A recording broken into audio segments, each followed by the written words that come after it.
talking about the same issues over and over and over again. We talk about them year after year after year, which is why I suspect Congress has a 14% approval rating, because the issues never get resolved. And I want to go to Washington and actually present solutions, practical solutions, and get things done for this district. Thank you. But let me tell you what's most important about running for Congress. It's the fact that I can serve people right here in my hometown. You don't understand how often I hear stories of people coming up to me, making a point not to talk about Washington, D.C., but to talk about the service they received right here in the district from their Congress member, be it an immigration issue, be it an affordable housing issue, be it a benefits issue. In this position, you can actually affect people's lives. You can actually give them the opportunity for a better life. And that's why I'm running for Congress.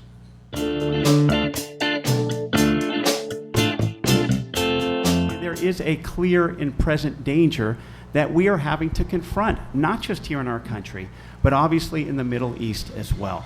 And we continue to do that by basically making sure that our administration is leading, making sure that they have the diplomatic efforts to reach out and hopefully have other Middle East countries be a part of it, join the fight.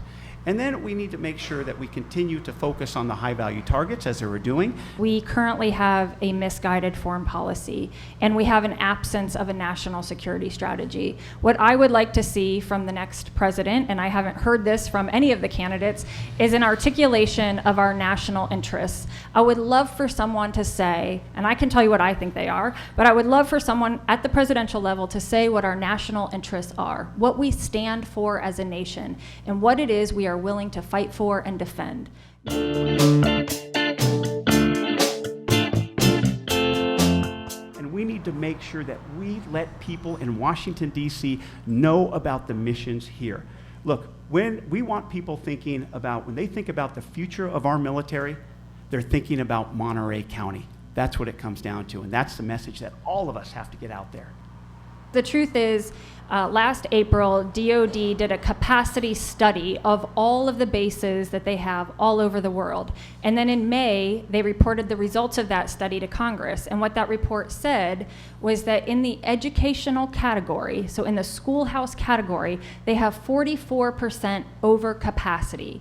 And both DLI and NPS are in the schoolhouse category, which makes them vulnerable to base closure. So that's not a happy story to tell, but it's an important story that we have to be mindful of, and we have to go in this with all of the facts and all of the information.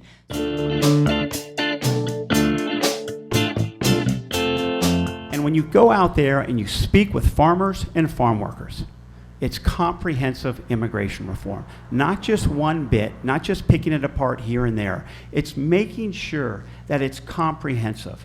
And people always say, oh, well, you sure are optimistic if you think that you can get that done in Congress. Say, look, they've done it before. 2013, the U.S. Senate had Senate Bill 744. It provides a framework upon which the Congress can use. Unfortunately, the Republican-led Congress didn't even sniff it. They blocked it. And we're stuck with the situation that we have today, with farmers and farm workers basically complaining about the system.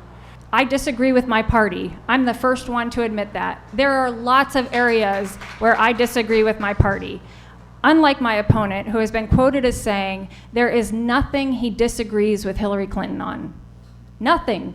Even Hillary Clinton disagrees with Hillary Clinton because she changes her mind all the time. So how could you say you don't disagree with anything with a presidential candidate? So we absolutely should strive for comprehensive immigration reform. The question in my mind is, how do we get it done? So just talking about it and saying like, well, let's use an old 2013 bill. It didn't work in 2013. It's probably not going to work in 2017. In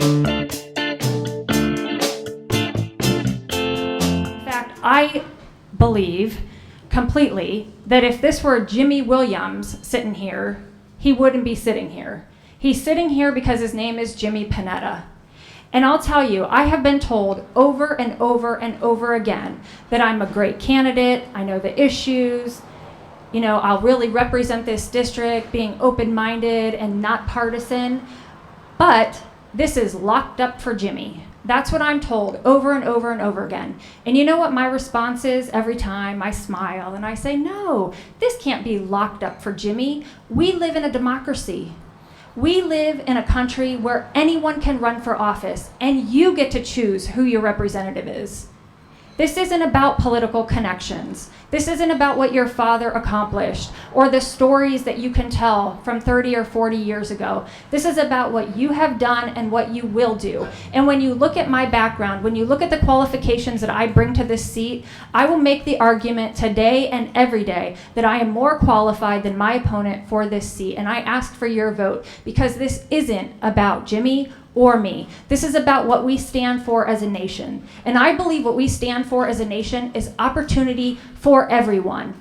It's absolutely offensive to think that the 70% of the electorate that voted for me in the June primary voted for me because of my name. This is one of the most educated electorates around.